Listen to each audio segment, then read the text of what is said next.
আসসালামু আলাইকুম প্রিয় দর্শক, এই যে ফটোটা দেখতে পাচ্ছেন এই ধরনের ফটো বর্তমানে ফেসবুক, টিকটক সব জায়গায় কিন্তু ট্রেন্ডিং এ রয়েছে আর সবাই তৈরি করতেছে। আপনি আপনার ছবি দিয়ে কিভাবে তৈরি করবেন আজকের এই ভিডিওতে শিখতে পারবেন। ভিডিও শুরু করার আগে আপনাদের কাছে ছোট্ট একটা রিকোয়েস্ট, চ্যানেলে নতুন হয়ে থাকলে প্লিজ সাবস্ক্রাইব করে দিবেন, কারণ আপনার জন্য অনেক কষ্ট করে ভিডিও তৈরি করি। প্রথমে চলে যাবেন প্লে স্টোরে, আর প্লে স্টোরে আসার পর আপনাদের এখানে সার্চ বারে লিখবেন জিমিনি, ঠিক আছে, GEMINI, জিমিনি। দেন এইখান থেকে এটা হচ্ছে আপনারা এই যে ডাউনলোড করে নেবেন, ঠিক আছে। আমার এখান থেকে কিন্তু অলরেডি ডাউনলোড রয়েছে। দেন এখান থেকে ওপেন লেখা চলে আসছে, ঠিক আছে। আপনারা যেই কাজটা করবেন এটা ডাউনলোড করে নেবেন, আর ডাউনলোড হয়ে গেলে জাস্ট ওপেনে ক্লিক করবেন। আর ওপেনে ক্লিক করার পর আপনাদের সামনে এটা ওপেন হয়ে যাবে। দেন হচ্ছে ওপেন হয়ে গেলে আপনারা যে কাজটা করবেন, এইখান থেকে আপনারা একটা উপরে দেখতে পাচ্ছেন জিমেলের মতো একটা আইকন দেখতে পাচ্ছেন, এই জিমেলের মতো আইকনের মধ্যে ক্লিক করে দিবেন, ঠিক আছে। এই যে জিমেলের মধ্যে ক্লিক করার সাথে সাথে আপনাদের জিমেলগুলো শো হয়ে যাবে। দেন এখান থেকে আপনারা যে কোনো একটা জিমেল অ্যাড করে নেবেন। আর অ্যাড করা হয়ে গেলে এখান থেকে ক্রিয়েট ইমেজ, দেন এইখান থেকে এই যে ক্রিয়েট মানে ইমেজ, এটার মধ্যে প্রথমের অপশনটাতে ক্লিক করে দিবেন। আর প্রথমের অপশনটার মধ্যে ক্লিক করার পর এখান থেকে দেখতে পাচ্ছেন এখানে কোন ধরনের ফটো খুব সুন্দরভাবে কিন্তু এআই জেনারেট করে দিতেছে। তারপর এখান থেকে ব্যাকে চলে আসবেন। ব্যাকে আসার পর এখান থেকে আবারও জিমিনিটা ওপেন করে নেবেন। তারপরে যে কাজটা করবেন, এখান থেকে প্লাস আইকন পেয়ে যাবেন, সরাসরি এই প্লাস আইকনের মধ্যে ক্লিক করে দিবেন। আর প্লাস আইকনের মধ্যে ক্লিক করার সাথে সাথে কিন্তু আপনাদের সামনে অনেকগুলো অপশন শুরু হয়ে যাবে। এখান থেকে 2 নম্বর অপশন পাবেন গ্যালারি। দেন এখান থেকে এই গ্যালারিতে ক্লিক করে দিবেন। আর গ্যালারিতে ক্লিক করার সাথে সাথে কিন্তু আপনাদের গ্যালারিটা ওপেন হয়ে যাবে।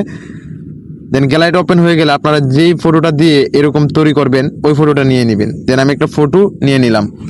আর এখন এখানে আপনাদেরকে একটা ফর্ম লিখতে হবে। দেন ফর্মটা কোথায় পাবেন, কিভাবে কপি করে আনবেন সেটা আমি দেখাই দিয়েছি। আমার এই ভিডিওর ডিসক্রিপশন বক্সে আমার টেলিগ্রাম চ্যানেলের লিঙ্ক দেওয়া আছে। দেন টেলিগ্রাম চ্যানেলের লিঙ্কে ক্লিক করবেন। ক্লিক করার সাথে সাথেই কিন্তু আপনাকে কিন্তু নিয়ে আসবে আমার টেলিগ্রাম চ্যানেলে কিন্তু আপনাকে নিয়ে আসবে। আর টেলিগ্রাম চ্যানেলে নিয়ে আসার পর আপনারা দেখতে পাচ্ছেন এই যে এই ফটোটার নিচে কিন্তু একটা ফর্ম দেওয়া আছে, দেখতে পাচ্ছেন এই যে ফর্মটা দেওয়া আছে। এই ফর্মটার মধ্যে আপনারা ক্লিক দিয়ে ধরবেন। ক্লিক দিয়ে ধরলে এখান থেকে উপরে লেখা পাবেন কপি। দেন এখান থেকে সরাসরি এই কপির মধ্যে ক্লিক করে দিবেন। আর কপির মধ্যে ক্লিক করে দিলে কিন্তু অটোমেটিক কপি হয়ে যাবে। দেন এখন আবারও এখান থেকে হোম বাটনে টাচ করবেন, ব্যাকে চলে আসবেন। আসার পর এই যে ফটোটা মাত্র দিয়েছেন এইখানে এই ফর্মটা এখানে পেস্ট করে দিবেন। আর এই ফর্মটা এখানে পেস্ট করে দিলে যে কাজটা করবেন, এখানে এই যে তীরের মতো একটি আইকন পাবেন। দেন আমি আপনাদেরকে দেখাই দিতেছি, এই যে তীরের মতো একটি আইকন, সরাসরি এই তীরের মতো আইকনের মধ্যে ক্লিক করবেন। আইটির মধ্যে ক্লিক করার সাথে সাথে কিন্তু এটা সেন্ড হয়ে যাবে। আর আমাদেরকে কিন্তু কয়েক সেকেন্ডের মধ্যে কিন্তু জিমিনি আমাদেরকে ঠিক ওই ধরনের ফটোটার মতো কিন্তু আমাদেরকে একটা ফটো জেনারেট করে দিয়ে দিবে। জাস্ট আপনারা কয়েক সেকেন্ড এখানে অপেক্ষা করবেন।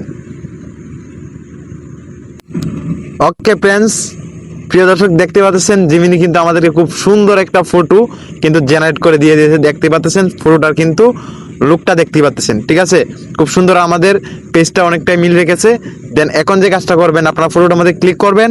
করার পর এখানে লেখা পাবেন সেভ, ঠিক আছে, সেভ পাবেন। তারপরে কপি, তারপরে শেয়ার। এখান থেকে আপনারা যেটাই করেন, আমি মনে করি আপনারা সরাসরি এখান থেকে সেভের মধ্যে ক্লিক করে দিবেন, ঠিক আছে। সেভের মধ্যে ক্লিক করে দিলেই আপনাদের ফটোটা কিন্তু গ্যালারিতে চলে যাবে। আর গ্যালারিতে চলে গেলে কিন্তু আপনার ফেসবুক, টিকটক, ইনস্টাগ্রাম সব জায়গায় কিন্তু আপলোড করতে পারবেন, ঠিক আছে। এই ছিল আজকের ভিডিও, ঠিক আছে। মানে কিভাবে এই ধরনের ভিডিও, এই ধরনের ফটো এডিটিং করতে হয় আশা করি শিখতে পারছেন। সেম এভাবেই কিন্তু আপনারা আপনাদের যে কোনো ফটো দিয়ে এই ধরনের ফটো তৈরি করতে পারবেন। আর কোন ধরনের ভিডিও চান, কার মতো ভিডিও এডিটিং চান, কার মতো ফটো এডিটিং চান, অবশ্যই কমেন্ট করে বলবেন। আর হ্যাঁ, চ্যানেলটি সাবস্ক্রাইব করে রাখবেন।